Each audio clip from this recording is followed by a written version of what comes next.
You're listening to Flaunt. Find your sparkle and create a life you love after infidelity or betrayal. A podcast for women who've been betrayed by their intimate partner and want to turn their devastation into an invitation to reclaim themselves and their worth. Tune in weekly so you can start making sense of it all and learn how to be okay on the inside, no matter what goes on the outside. Download your free Betrayal Recovery Toolkit at betrayalrecoveryguide.com.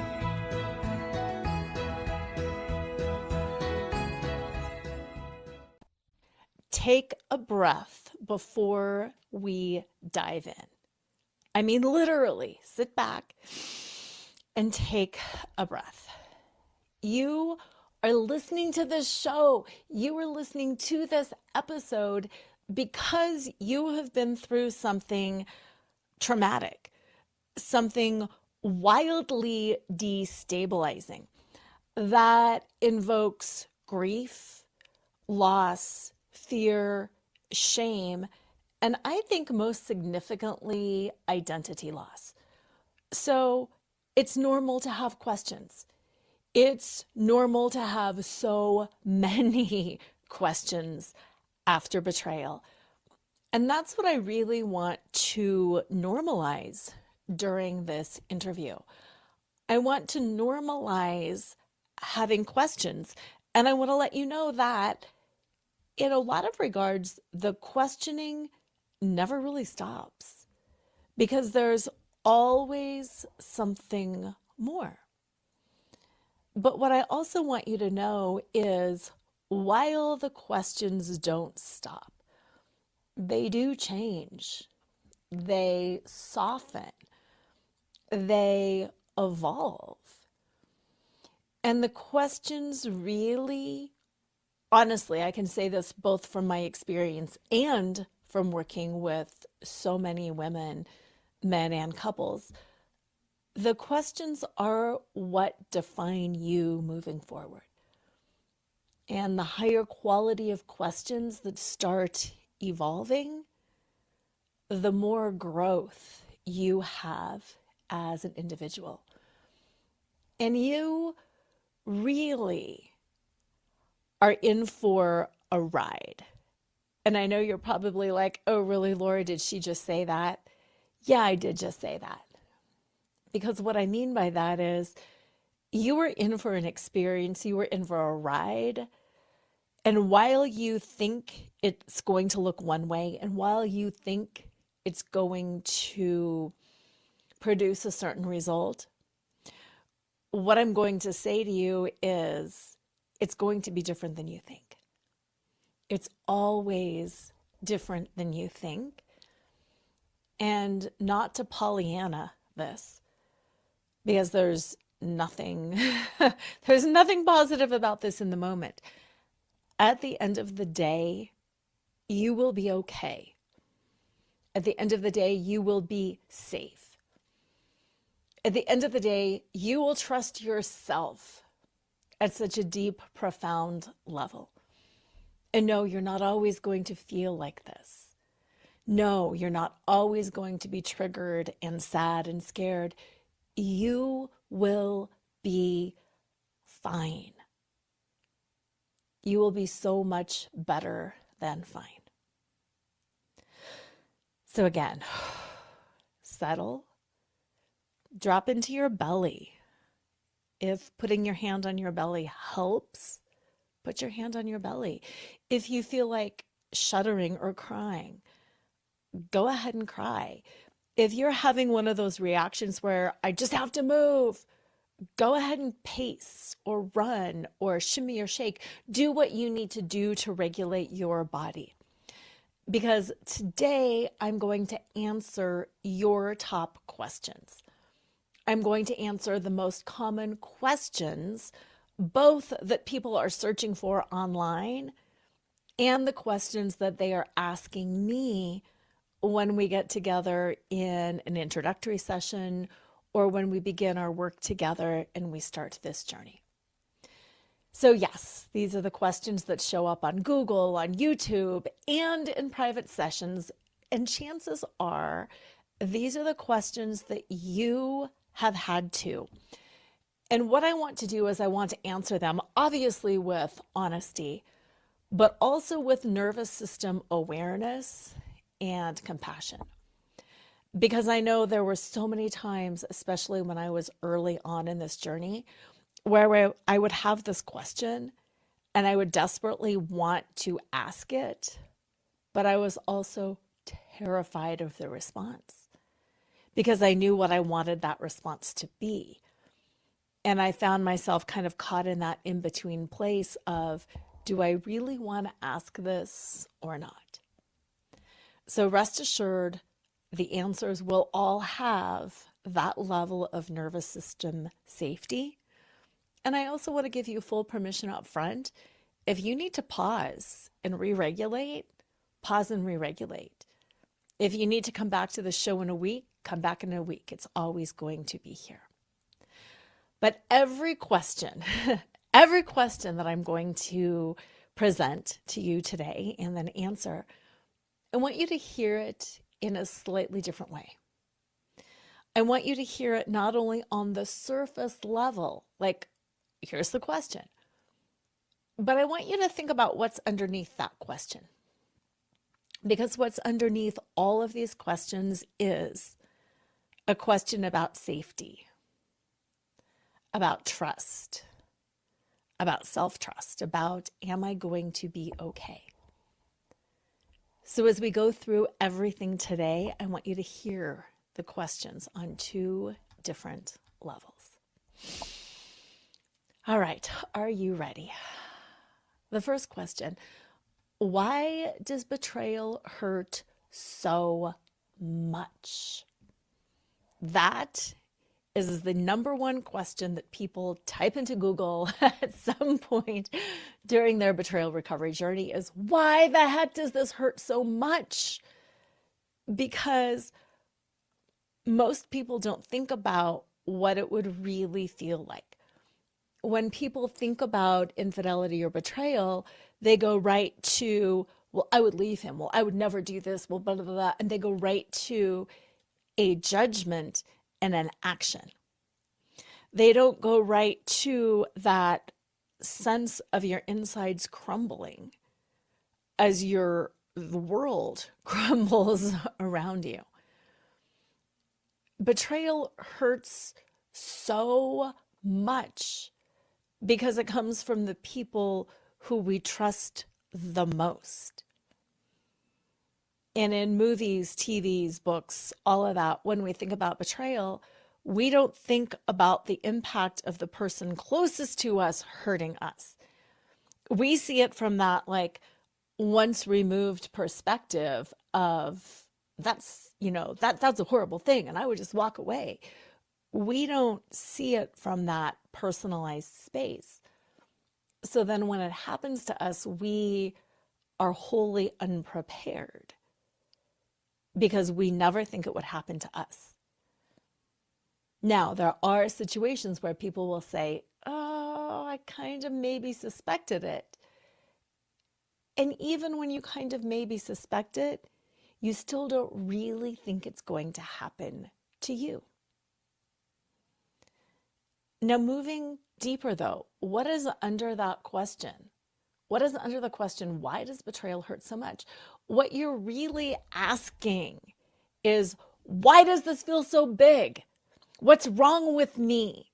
Nobody talks about this. Nobody talks about that internal shattering, that sense of crumbling. Nobody talks about the fact that I can't eat and I can't sleep and I can't function. So clearly something is wrong with me, hence hopping online and searching, why does this hurt so much? What's wrong with me? And the key points that I want to share around that is, first, nothing is wrong with you.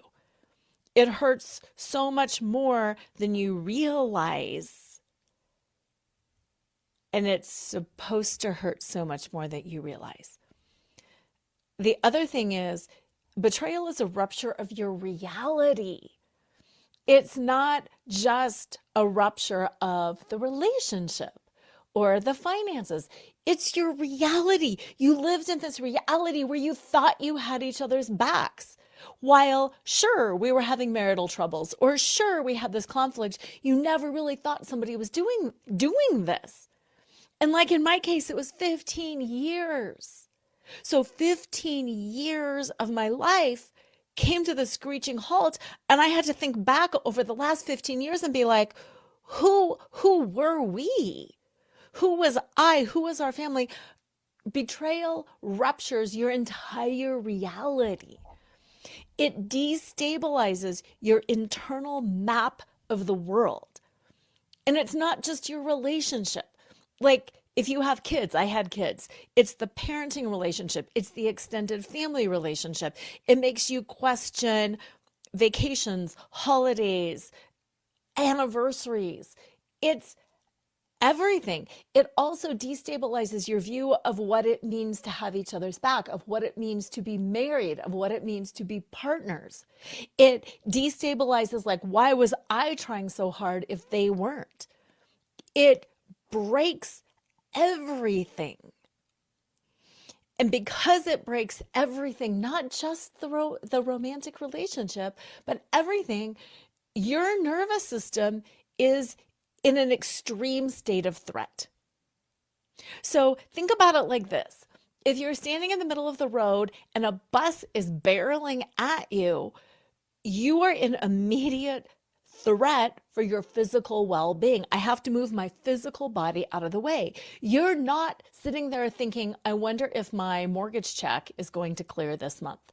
You're not thinking, I wonder what I'm going to do when there's not food on the table. You're not thinking, oh my gosh, how am I going to co-parent and what's going to happen on holidays? You're not thinking, do I have enough in my retirement account? You're not thinking, how do I divide this, that, and the other thing? You're thinking about getting your body out from in front of the bus, right? But with betrayal, it's not just a bus that's coming at you, it's all those things. So as the bus is coming at you, you also have to figure out finances. You also have to figure out custody. You also have to figure out, where am I going to live? You're also thinking about all of these things at the same time. You're also thinking about things like, do I have an STD? Do I need to be tested now? You're like, all of the things hit you at once. So your nervous system goes into overload, overdrive to a huge extent because it touches every area of your life. So if you think about a cell phone battery and running a whole bunch of different apps, when every single app is closed on your phone and you're not on it, your battery lasts forever.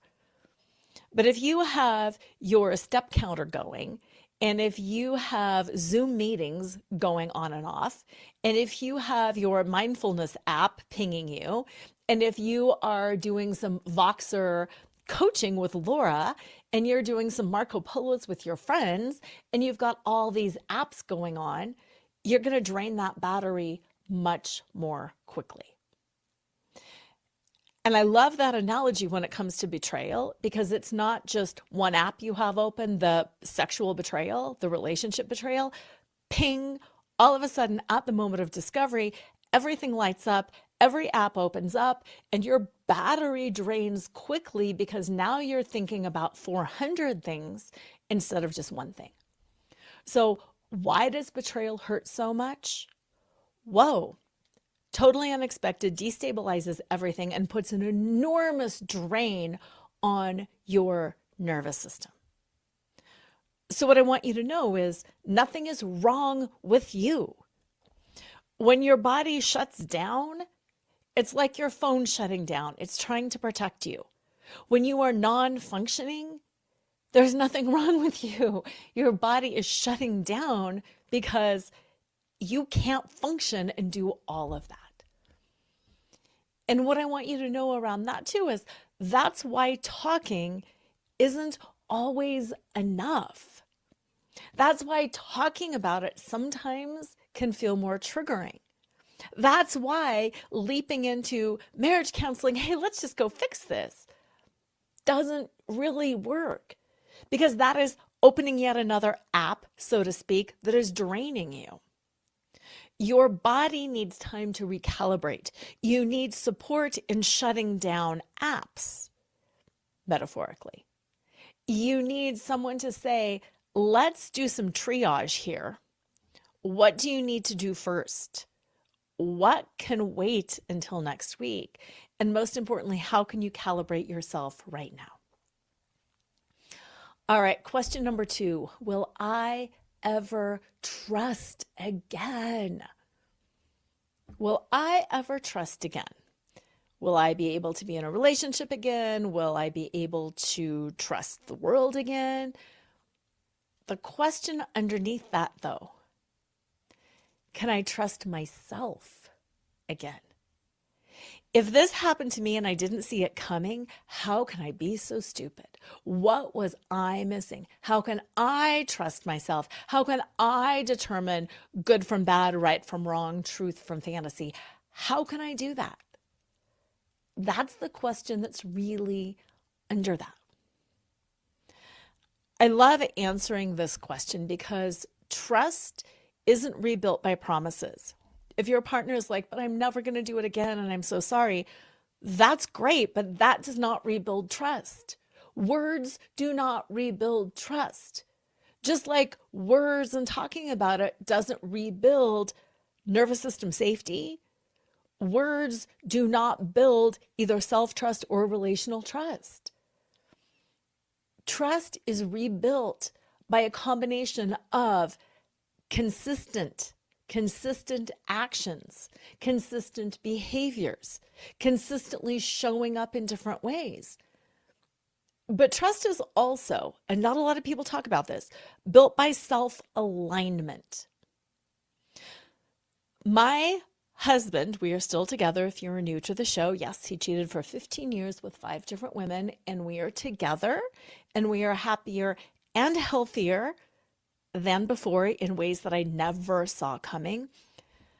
But the trust was rebuilt because he showed up differently every single day. He just last week held space for me in a way that he would not have been capable of holding space before. And when I thanked him for that, and it was like, do you see what you did? I was in a really bad mood on Friday, and you literally put your hand on my back and you just held me and you let me vent. Whereas 10 years ago, you would have poked at me, you would have prodded at me, you would have provoked me, and then I would have lost it and we would have been in a fight. That's a change that has taken place over the last 8 years. Not overnight. People don't just suddenly learn how to hold space and show up differently. It's small, consistent actions every single day. It's doing 1% better every single day. It's sure, maybe you can have a backslide, a small backslide in the moment, but it's that consistent moving forward. It's that consistent change of action, change of behavior, change of attitude. He does not tell me I'm never going to cheat on you again because words don't matter. It's what he does that matters. And then that self-alignment, I have to stay in alignment with me. You have to stay in alignment with you. You need to learn how to be true to yourself. You need to learn how to have your own back. You need to learn how to keep the promises that you make to yourself. Because when you are in that state of knowing who you are, knowing what you want, knowing what you will and will not tolerate, then it's easy to trust again because you know you are never going to betray yourself again. And I want you to think back, not from a place of judgment because we're all doing the best we can at the time, but think about all the times where, you've said something like, I'm never going to put up with this, or I'm not going to tolerate this, or this isn't going to work for me for long. But then you keep staying and keep staying and keep tolerating. And that is so common. We get out of alignment with ourselves. We make excuses. We think, well, it's just this one time only. And then 10 years later, we are so far away from who we are that quite often it takes something like infidelity to bring us back into alignment with ourselves. Okay, the third question, how long does it take to heal? Oh my goodness, I get asked this one all the time. How long does it take to heal? Because we want to know, because it feels so bad. Just like the stages of grief, healing is not linear. And yes, there are very predictable stages, but nobody can tell you how long you're going to spend in each stage because it depends on so many different factors. So no, there is no universal timeline. What I do like to say is generally the first year objectively is really hard because it's like the year after a death. It's the first holiday with this knowledge. It's the first situation with this knowledge. That first year tends to be really hard. The next year is significantly better. However, it's still the year of firsts in a weird way, because the first year is like that trauma year. And then the next year is the first year in the rest of your life. And then after that, it definitely gets a lot easier. What I also want to say, though, is feeling better is not the same as feeling regulated. And it's okay to feel better, and it's normal to feel better in one moment and then completely fall apart in the next moment. It is a roller coaster. It's just that the highs and the lows slowly get smaller, and the length of time between those intense mood swings tends to lengthen. So feeling regulated really means, I can tell that I'm getting anxious. I can tell that I'm getting sad. I can tell that I'm getting triggered and angry. And that there's enough of a pause in that moment for you to say, I got to pull out a tool. I've worked with Lora long enough. I know breathwork tools. I know tapping tools. I know mini meditation tools. I know self-hypnosis. I know how to do somatic processing. I can do a vagus nerve reset. Like in my toolbox, I have 30 different tools and I can pull any of them out. And there's that gap in time where I recognize I'm about to lose it. And here's the tool that I can use. And then you regulate yourself again and you can move on. Feeling better is kind of to the point, though, that you don't really necessarily think too much about it anymore. That it's a part of your life, but it's become normal. And instead of consciously thinking, I'm going to use a tool, I'm about to use it, you just do those things naturally as part of your life. Whether it's sitting up and doing, like, one of the things that I teach is the double inhale and the long exhalation, where you go, you don't think, wow, I'm having a buildup of carbon dioxide and it's making me stressed and I really need to exhale. I'm going to do this breathwork technique. You just do it. And it's part of your daily flow and you don't even think about it. So you're constantly regulating yourself and you just feel normal. And here's an important part of that too, because this is all about the question beneath the question. What is the question beneath the question of how long is it going to take to heal? Think about that one. The question under that is, am I broken? Am I going to stay broken forever? Did this experience fundamentally change me as a human? Am I ever going to get through a day without crying? Am I ever going to not throw the affair in his face again? You are not broken. You will get through the day without crying. You will get to the point where throwing the affair in their face doesn't make any sense and you have no interest in it. You are not broken. Your healing timeline is unique, and be sure to get the help that you need. Some people need medication. There's no shame in that. Some people need a complete break. No problem, no shame in that. Some people need to lean in. Some people need to take time off of work. Some people, like, it doesn't matter what you need. Get the help you need. Whether it's a coach, whether it's a therapist, whether it's a friend, do whatever it is that you need to do. Which leads to the next question. Should I stay or should I leave? I want to slow way down here. Answering the question, should I stay or should I go, is something that I don't really want you to think about for the first year. Now, there are situations, there are circumstances where your partner chooses to leave and the decision is made for you, where you are not safe emotionally, physically, whatever, and you do need to leave. However, if you were in a position where you are the one making the decision, oftentimes I say, please wait a year before making any life-altering decisions. Slow it down. Ride this out. And here is why.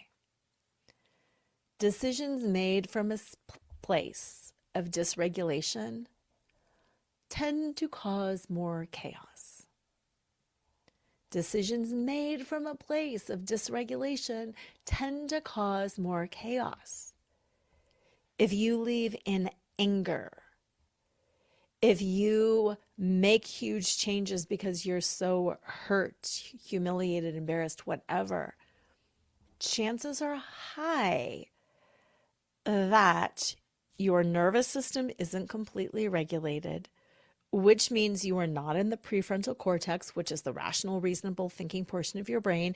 Instead, you are back here in the survival portion of your brain, and you are not seeing the full picture clearly. I know this because I made some decisions in those first few days that I would have not made if I would have given myself a little bit of time to re-regulate and to move back from the survival portion of my brain into the prefrontal cortex. Safety and clarity come before decision making. You need to keep yourself safe. You need to find some peace and some clarity and to take care of you, your heart, your mind, your nervous system, your body before you make any life-altering decisions. And do I stay or do I go is often the wrong first question. The first question is, how do I find safety? What do I need in this moment? Who can I count on for support? Where do I need to go to be safe? What are some tools that I already have that I know work well? What are some other tools that I can learn that I can implement quickly to find a little bit of peace and calm in the moment? And what do I need to do to stay steady and safe through this? That is a much better first question than do I stay or do I go? Is what do I need to do to feel steady? What do I need to do to process some of this right now? Because sometimes having a grounded outside perspective can slow the process down in a way that helps you. And not throwing shade to attorneys, I am one.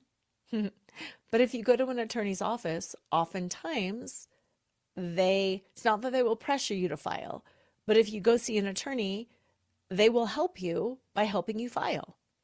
If you go see a marriage counselor, they will help you, and again, I'm putting help in quotes, by being like, hey, let's bring both of you in and talk about it. You know, there's certain things that people will do when you seek them out that is forward leaning, but it could be a forward lean in the wrong direction. See an attorney, yes, to find out what the laws are in your state. Find out what it might take to file if that is what you choose to do, or if your partner files. see a marriage counselor to find out what are some things that you can do for yourself. What are some things that you can do to not make the damage worse in this moment? But having people outside of you who can slow the process down and not try to solve the problem right away, I think is one of the most beneficial things that you can do. And that's, again, what was the most helpful for me and what I do a lot in my introductory sessions. We slow it down, we get to the real first question, and we create a timeline for everything else. So when you start making decisions, you've got your full brain on board, you've got your nervous system regulated, and you are not creating more damage to the relationship. You are not creating more chaos and damage to your life, to your heart, to your kids, to your family, to all of that. And again, the question under that so often is, am I screwing up? Like, should I stay or should I go really means, am I screwing up? Because I don't want to be stupid. And I think in answering that question, I don't want to be stupid, then slow it down. Slow it down, back off, don't be rash. All right. Question number 5. Why do I still feel triggered? Why do I still feel anxious? Why am I not feeling better? Why can't I let this go? Trauma memories live in the body, not just in the mind. You can't talk your way out of trauma. You can't think your way out of trauma. And you certainly can't decide your way out of trauma. You need somatic processing. You need somatic tools. You need to use the body. The trauma is lodged in the body, so you need some body-based therapies to move that trauma out. Triggers are unfinished protection loops. Triggers are unfinished protection loops. What I mean by that is something happens and your body flies into high gear. It needs to protect itself. But betrayal and infidelity are unique in that when you find out your partner is cheating, usually the injury happened a long time ago, a few months ago, a week ago. Unless you are walking in the room where your partner is actively engaging in this moment, there is nothing that you can do to complete that trauma loop. It's the learned knowledge of something that happened in the past that is creating the trauma. So your brain can't loop and complete that. So think about that. I mean, how horrific would it be to walk in on somebody? Horrific, right? But in that moment, you see it, you experience the trauma, you yell, you kick, you move somebody out, you have that physical reaction, and you make yourself safe. So your body is doing something versus reading an email, seeing a text, having disclosure. All of a sudden, you're getting all of this information in this moment, and there's nothing that your body can do with it because it's in the past and it's not happening in front of you. So that's why these triggers keep going, because the body's like, I've not resolved this yet. I haven't resolved this yet. I still can't resolve this. This is not resolved. What do I need to do? I need to resolve it. And it's the body desperately trying to resolve that trauma.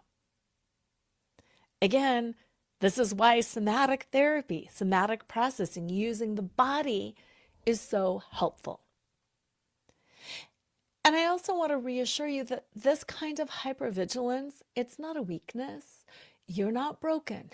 Your nervous system is fully intact. That's why it's trying to process this. That's why it's desperately going back, because in a sense, your nervous system is like, I can do it this time. Give me the thread again. This time I can complete the loop and I can make it okay. Triggers don't mean you're failing. They mean that something inside of you needs integrating. Something inside of you needs integrating. It wouldn't keep coming up unless it needed integrating. And I can't tell you how much I do that with people. Like, let's complete that trauma cycle. Let's complete that loop. Let's give your body some satisfaction and some resolution so your nervous system can finally exhale and drop. Question number 6, one of my favorites. Can a relationship really recover? Can my relationship really recover? Yes. Absolutely yes. However, and it's a big however, it takes 2 people. And I want to be really clear about that because I strongly do not like some of the things that I see online that lead people to believe they can do it on their own. Save your marriage all by yourself. No, you can't. You can lead a horse to water, but you can't make it drink. You can do a lot of things that could provoke a positive change in your partner, but you cannot change another person. On top of that basic premise that you cannot change another person, typically people who cheat are cheating because they are the ones who are broken. They are the ones who have whatever it is, unresolved trauma, lack of empathy, maybe some borderline personality stuff going on. Like, healthy, whole people don't cheat. Flat out, healthy, whole people do not cheat. People who are fully resourced don't cheat. They just don't. They don't need to. So if you know going in that the person who cheated has got some stuff going on, why would anybody think then just by changing your behavior you can change them? This is some psychological stuff. This is some deep stuff. Yes, you can show up differently and it can inspire somebody to be different. But if somebody cheats, they need help. I've said this a million times. The person who cheats pretty much always needs therapy. And the person who is cheated upon, the betrayed partner, pretty much always needs coaching. It's that coaching and the therapy that really works. It's the therapy that figures out, why did I do this? Why did I cheat? Why did I put myself and my relationship and my family at risk? Why did I do that? That's therapy. That's getting into the deep, dark psyche in their childhood and figuring out their trauma. That is what therapy is for. When you have been betrayed, you need coaching. How did I abandon myself? Where can I have stronger boundaries? Where am I a perfectionist? How am I seeking to please? Where am I tolerating more than I should? That's coaching. What do I want going forward? What am I going to do with this poop sandwich that was handed to me? That's not therapy. That's coaching. So can a relationship recover? Yes. And let's also put some parameters around that.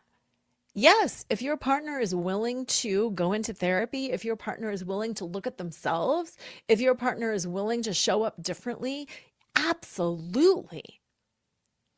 And if your partner is still being defensive, and if your partner is judging and blaming and saying it's you, and if they're unwilling to look at their self, then no, absolutely not can the relationship recover.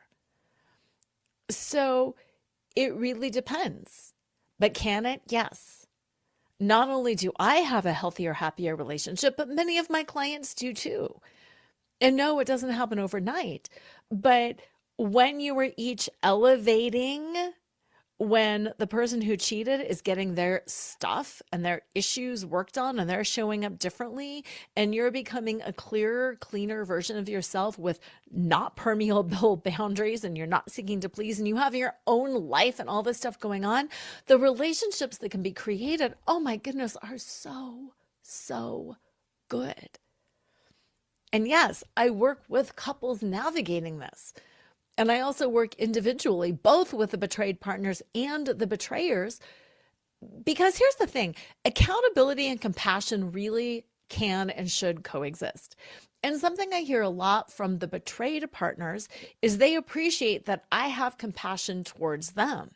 I'm not seeing them as the bad guy. I'm not shaming them. I understand and I'm honoring them and their work, while at the same time not bypassing the damage and the pain that they caused from their actions. So, can relationships recover? Yes. And the question under that is, will mine recover? And that's one of those things that, yeah, I can look at that and I can say, yes or no. If this person is showing up and you each want this, then yes. And no, if it's one-sided, here are the things that you can do, and here is where you should draw the line. Are you ready to move on? Question 6. Nope. Question 7. Why am I afraid to ask questions? Why am I afraid to ask questions? I said this at the beginning, and that is, so often we're afraid of the answer. We want to know, but we're afraid of the answer because you can't unsee things. You can't unknow things. So when you're asking your partner questions, it is wise to think about, is this an image that I want in my head forever? Is this knowledge that I want in my head forever? And some people are like, hard no, hard pass. And other people are like, I need to know everything, even if it's painful. And that's, again, something that we can talk about and I can help you hash out. But it's also something I want you to honestly think about for yourself. And it's not like you need to know everything now. Titrate what your nervous system can take. Maybe in a month you'll want to know more. Maybe in a year you'll want to know more. Maybe at that point it'll be irrelevant. Your emotions are tender. Honor that tenderness. Not knowing can feel safer than knowing, but also be mindful where you might be hiding or ignoring. So hold yourself with equal parts compassion and strength to go forward. Because part of healing really is learning how to ask and when to ask, and how not to ask and when not to force the answer. And again, the question beneath the question of why am I so afraid to ask questions is usually a question of what should I do? And am I going to survive the answer? What should I do? And am I going to survive the answer? And that's real. Am I going to survive this? I don't know about you, but I thought about that so many times. And not only am I going to survive this, but why, God, do I have to survive this? And it's in that space, I want you to know that if you're in a relationship, if you are separated, if you have questions about trust or repair or rebuilding or what's realistic, any of those things, if you've got questions that aren't covered here, send them in. My husband and I are actually going to hop on another episode, and we're going to answer the top couples question in an upcoming episode. Not as experts who are just pretending it's easy and who are going to be prescriptive, like just do this and have a date night, it'll be great. But we're going to talk to you about a couple who, as the couple who walked it. We're going to answer your questions as us. So share this with your partner. Sit down together. Come up with the questions that maybe you're embarrassed to ask somebody else. Come up with the questions that you're scared to ask each other. Send them to me, Lora, at loracheadle.com. It's Lora at LoraCheadle.com. And we're going to answer those questions. And I'm not sure if it'll be a week out, 2 weeks out, just kind of depending on the number of questions. And also, if you're listening and you're thinking, I don't need any more answers, I need support, I need someone to hold me as I walk this journey, I need support, I do want you to know that I'm here. Yes, you listen to me on the podcast, but I'm also here to support you on Zoom in a confidential, private, high-touch, deeply resourced way. I work one-on-one every day with betrayed partners, with couples, and yes, with the partner who did the betraying as well. And that's actually one of my favorite ways to work because I've got the empathy, but also because I am so big on the accountability at the same time. I'm totally low pressure. I've walked it. I've lived it. Sometimes my husband and I do sessions together, depending on who you are and what you need. So if you want to explore what getting support would look like for you or for you and your partner, schedule an introductory session at introductorysession.com. It's literally that easy. We hop on Zoom. It's $97. We talk about it and we figure things out. Like I was saying at the beginning, you have to ask the right question at the right time. And like I said, that one question of do I stay or do I go, that's premature at the beginning. I will help you figure out the timeline. This is what you need right now. This is what you don't need right now. Here's how to prepare and preserve and be able to come back to things. But let's make this journey as easy as possible. Let me give you the route so you're not constantly hitting roadblocks and dead ends and making things worse. Because, oh my gosh, that is a big part of it, is not making things worse. And like I said, there are so many things, if I knew then what I knew now, I would have done differently. So reach out, you and your partner, or send your partner to me, introductorysession.com, and let's just go through this. So in closing, because there's a lot that I want to circle back to. The questions after betrayal don't disappear. So many people will say to me, like, when will it ever stop? Because I'm exhausted and asking all these questions. And my partner, they're starting to get irritated because I keep asking questions and they never get any peace. And then they feel like they're being hammered on. Practical tool, I'm going to give you a practical tool and a motivational tool. The motivational insight on that is the questions don't really disappear for a while, but they do evolve and they get softer and they get deeper and they get richer. And asking the questions eventually helps calm and recenter your nervous system. And if you are partnered up, the questions also bring you closer. My husband and I are 8 years out, and the questions and the conversations that we have now are very enriching in a lot of ways. And again, they're giving us insight into each other's heart and soul in a way that we never have had before. So the questions become something that brings you closer together versus something that drives you apart. And I look forward to that for you because it's a beautiful depth of the relationship that you wouldn't have had but for this kind of an experience. And I know that might sound weird to you now, but I want you to know what's possible. And then I also said I would give you a practical tool.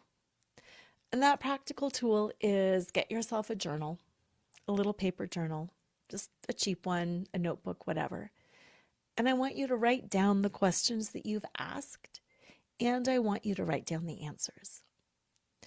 And the reason why is when we're in that state of trauma, when we're in the survival portion of the brain, when we're running away from the bus that is barreling at us, we don't remember things.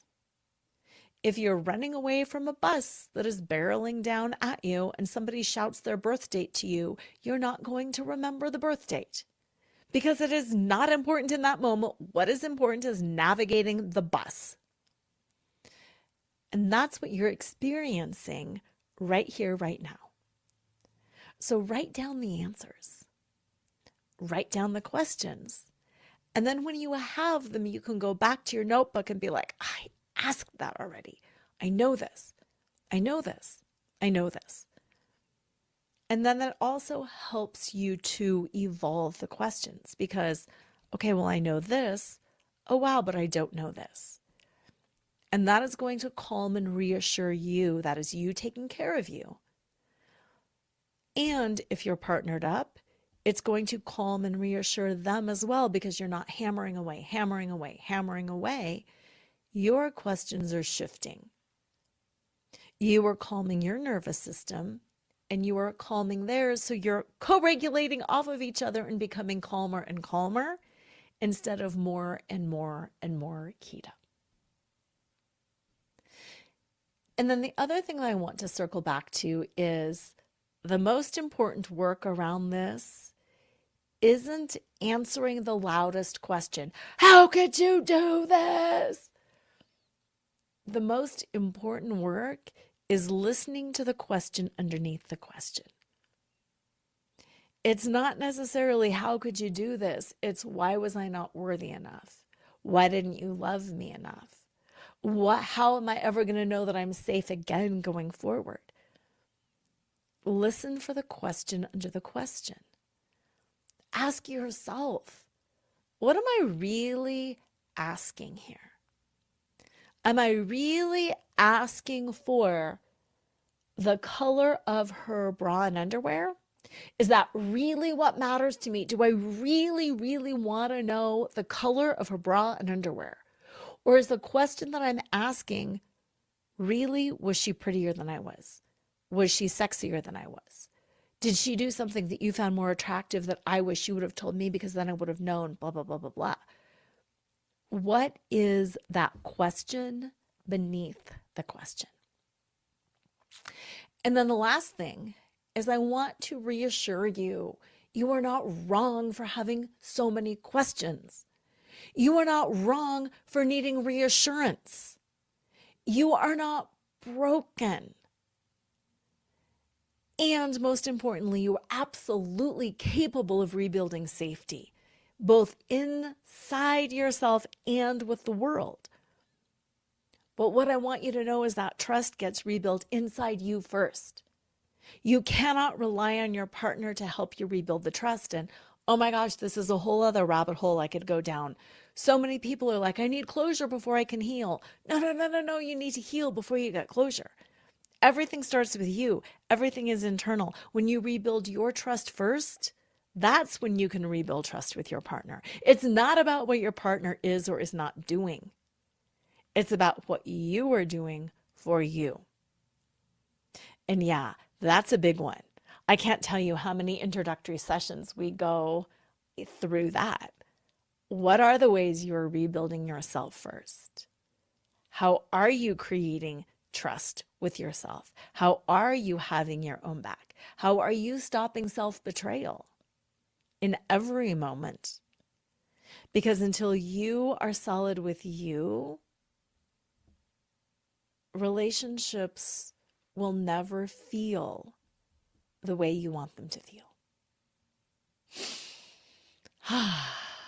One more deep breath, okay? This has been a lot, right?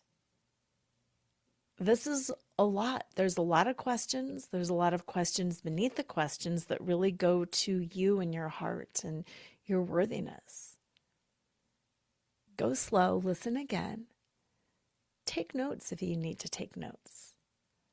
pause, move your body, somatically process. Come back to the show. Email me your questions. Have your partner email me your questions. Sit down with your partner and ask all the questions you want to ask. Because again, it's both me and Sean will be answering. It's not just Lora, it's Lora and Sean answering as two people who have been through it. Not answering as your resident affair and betrayal recovery expert and coach, but answering as people who have walked this path. Lora at LoraCheadle.com. I can't wait to hear from you. I can't wait to sit down with you and do an introductory session. And I look forward to your growth. I look forward to seeing what's next, to see all that post-betrayal transformation that is going to start happening for you, whether right now, whether you're on the cusp of it, or whether years down the road. One more breath. Shake it off. Have an amazing week. And as usual, always remember to flaunt exactly who you are, because who you are is always more than enough. Tune in next time to Flaunt, find your sparkle, and create a life you love after infidelity or betrayal with Lora Cheadle every Wednesday at 7 a.m. and 7 p.m. Eastern Standard Time on syndicated Dream Vision 7 Radio Network. Uncover the truth of what's possible for you on the other side of betrayal and develop the skills and strategies necessary to embrace the future and flourish today. Download your free Betrayal Recovery Toolkit at betrayalrecoveryguide.com.